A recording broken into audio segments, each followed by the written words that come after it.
আইনজীবী হিসাবে একজন মেয়ে কতটা সফল হতে পারে এবং তার পক্ষে কতটা বাধার সম্মুখীন হতে হয় সে বিষয়টি আজকে আলোচনা করব।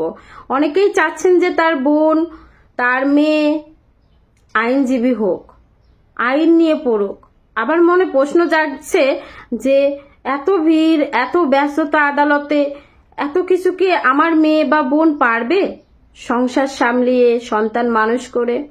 তাদের জন্য বলি, আমি যখন সাহস নিয়ে আইন পেশায় আসার পূর্বেই, আমি যখন আইন নিয়ে পড়ার সিদ্ধান্তের পূর্বেই আমি এটা জানতে পারি যে আইন নিয়ে পড়লে শুধু আইনজীবী না, সমাজের সকল প্রফেশনে যাওয়া সম্ভব, ইভেন ভালোভাবে যাওয়া সম্ভব। তার পরবর্তীতে আমি যখন সিদ্ধান্ত নিই যে না, আমি আইনজীবী হব, যেহেতু আইন নিয়ে পড়েছি, আমি অন্য প্রফেশনে যাব না, আমি আইনজীবী হব, মানুষের জন্য মামলা পরিচালনা করব। তার পরবর্তীতে আমি যখন কোর্টে যাওয়ার সিদ্ধান্ত নিই তখন অনেকের কাছেই জিজ্ঞাসা করি যে মহিলাদের জন্য এই আইনজীবী হয়ে প্রফেশনটা কতটা ভালো বা খারাপ। তারা কিন্তু অনেকেই বলে যে ভালো না, অনেকেই বলে ভালো। তবে যারা ভালো বলে তারাও কিন্তু বলে যে এটা অনেক কঠিন।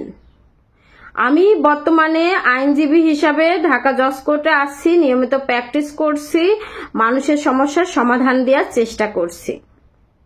আমি জানি যে আইনজীবী হিসাবে একজন মেয়েও ভালোভাবে সফল হতে পারে এবং তার জন্য বিষয়টা পুরুষের জন্য যেমন সহজ, তার জন্যও সহজ।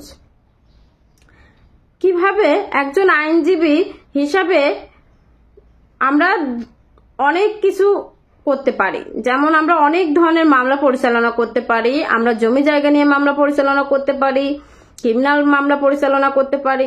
এখন ক্রিমিনাল মামলা যখন আমরা পরিচালনা করি তখন আমাদের কিন্তু অনেক কোর্টে দৌড়াদৌড়ি করতে হয়, অনেক দৌড়াদৌড়ির উপর থাকতে হয়। তখন আমাদের জুনিয়র এবং ক্লার্কের প্রয়োজন হয় এবং তাদের সাহায্য নিয়ে এই মামলাগুলো দ্রুততার সাথে সম্পূর্ণ করতে হয়, মামলাগুলোর ডেট আনতে হয়।